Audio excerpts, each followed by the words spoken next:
కూటమి సర్కార్పై ఫైర్ అయ్యారు మాజీ మంత్రి వైసీపీ నేత అంబటి రాంబాబు. సూపర్ 6 పేరుతో ప్రజలను చంద్రబాబు మోసం చేశారని అంబటి మండిపడ్డారు. చంద్రబాబుకు జగన్ భయం పట్టుకుందని తాజాగా పెద్దాపురం స్పీచ్లో ఇదే కనిపించిందన్నారు. ఇక పోలవరం జాప్యానికి చంద్రబాబే కారణమని ఆరోపించారు అంబటి.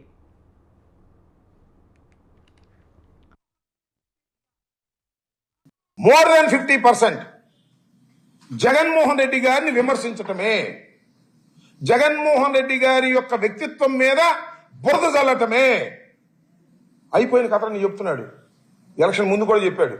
కోడి కత్తి అంటాడు, గులకరాయి అంటాడు, బాబాయ్ హత్య అంటాడు.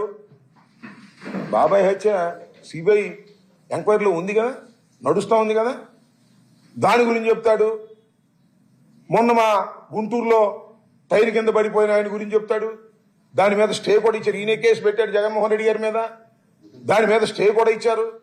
ఎప్పుడో గులకరాయి దెబ్బతగిలిందని దాని గురించి చెప్తాడు. జరిగిపోయిన కథ అంతా వెళ్ళవేస్తా ఉన్నాడు. అంటే భయం, జగన్మోహన్ రెడ్డి గారి మీద బురద జలాలనే భయం. పోలవరాన్ని మేము సర్వనాశనం చేసామనేటువంటి మాట చంద్రబాబు నాయుడు గారు నిన్న పెద్దాపురం వేదిక మీదుగా చెప్పాడు. చంద్రబాబు నాయుడుకి అసలు అబద్ధం ఆడటంలో వెనక ముందు ఆడు సిగ్గు శరం కూడా లేదు.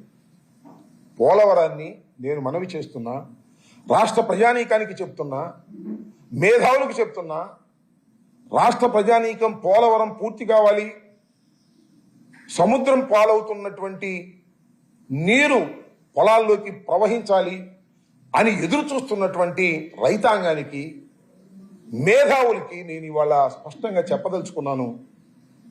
ఈరోజు పోలవరం ఈ దుస్థితికి పడిపోయిందంటే అది చంద్రబాబు నాయుడు గారి యొక్క దుర్మార్గం. కేవలం చంద్రబాబు నాయుడు గారి యొక్క దుర్మార్గం వల్లనే పోలవరం అసలు పూర్తవుతుందా లేదా అనేటువంటి భావన ఇవాళ రాష్ట్ర ప్రజానీకానికి కలుగుతుంది. ఈ పాపానికి కారణం నారా చంద్రబాబు నాయుడు గారు. నీకు ప్రభ తగ్గుతా ఉంది, జగన్మోహన్ రెడ్డి గారికి ప్రభ పెరుగుతా ఉంది.